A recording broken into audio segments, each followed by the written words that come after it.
Hi, I'm Tommy Gelinas, and I'm the curator and founder of the Valley Relics Museum. I've been collecting for 20 years, and we opened the museum just about 2 years ago.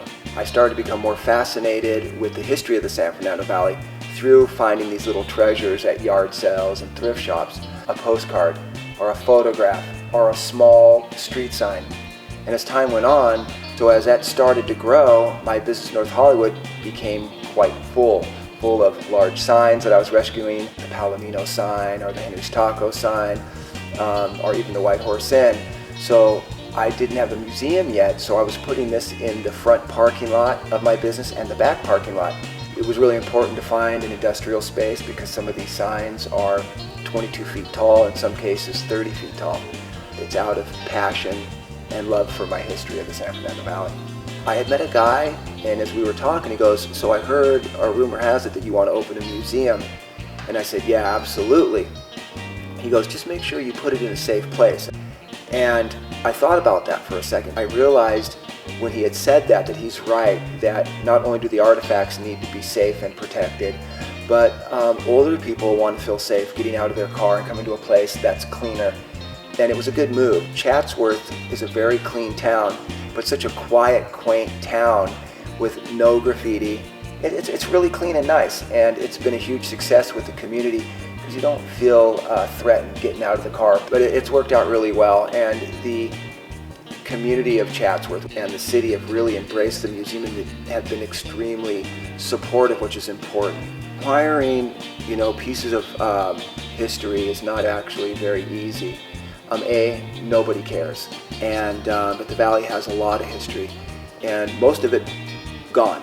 And so I had to go and talk with the owners, deal with the property managers, and ask them for it. Like basically ask. We get the permits when necessary. We get licensed crane operators or companies to come out.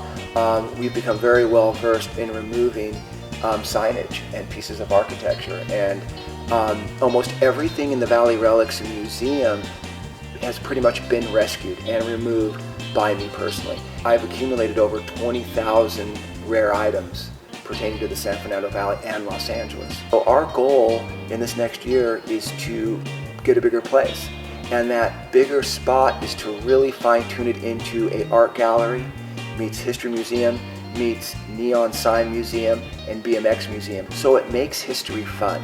I think it's important for people to know that the Valley produced 62 million Chevrolets out of Van Nuys. 62 million Chevrolets, the home of the Camaro. We also manufactured rocket engines for spaceflight for NASA. We also produced some of the best warplanes at Lockheed out of Burbank. You have Redline bicycles, R&R, Champion, Mongoose, and many other bikes that were made here, not to mention all the movies.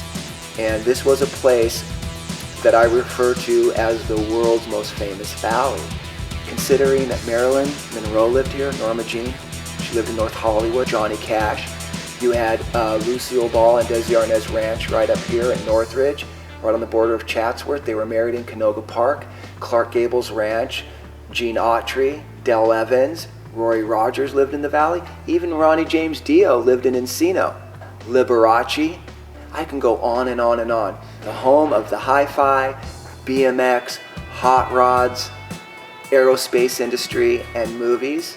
I just think it's important getting people excited about their history. They say that there's no preservation. Well, Valley Relics Museum is attempting to change that.